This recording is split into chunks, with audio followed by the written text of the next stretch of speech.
जालना शहरामधील शिवाजीनगर म्हाडा कॉलनी परिसरामध्ये घरफोडी करण्यात आली आणि यावेळी घरातील 5,62,000 रुपयांचा मुद्देमाल चोरट्यांनी लंपास केला।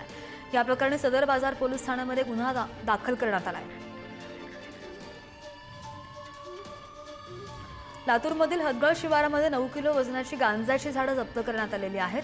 स्थानिक गुन्हे शाखा आणि अहमदपूर पोलिसांच्या वतीने ही संयुक्त कारवाई करण्यात आली आहे आणि या प्रकरणी पोलिसांनी एकाला अटक सुद्धा केली आहे।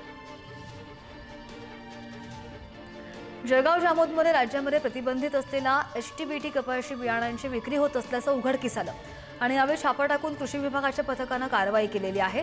या प्रकरणी एकावर गुन्हा दाखल करण्यात आल्याची माहिती। 2 वर्षातली ही सगळ्यात मोठी आणि पहिली कारवाई।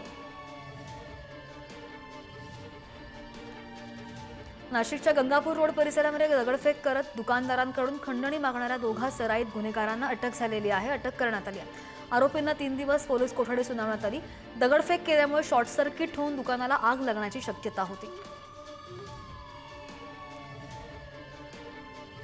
रायगडच्या रोहामध्ये चॅटिंग व्हायरल करण्याची धमकी देत 14 वर्षीय मुलीवर लैंगिक अत्याचार करण्यात आला आहे। या प्रकरणी आरोपी विरोधात रोहा पोलीस स्टेशनमध्ये गुन्हा दाखल करण्यात आलेला असून पोलिसांनी आरोपीच्या मुसक्या आवळलेल्या आहेत।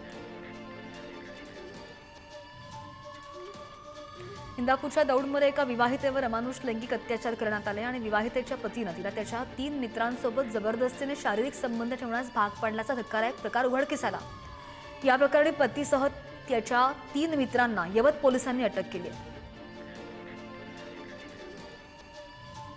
लातूरमध्ये 2,34,000चा 11 किलो बी मिश्रित गांजा जप्त झालेला आहे। जप्त करण्यात आला।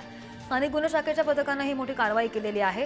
रेणापूर नाका बसस्थानक परिसरामध्ये गांजाची चोरट्या मार्गाने विक्री होत असल्याची माहिती पोलिसांना मिळालेली होती आणि या प्रकरणी 2 महिलांसह 3 पोलिसांनी ताब्यात सुद्धा घेतले।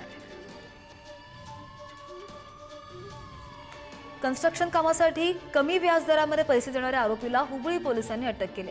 यावेळी पोलिसांनी आरोपीकडून 1,87,00,000 रुपयांच्या बनावट नोटा जप्त केलेल्या आहेत, तर आरोपीने पुण्याच्या उद्योजक मायलेकीला कर्ज म्हणून बनावट नोटा दिलेल्या होत्या।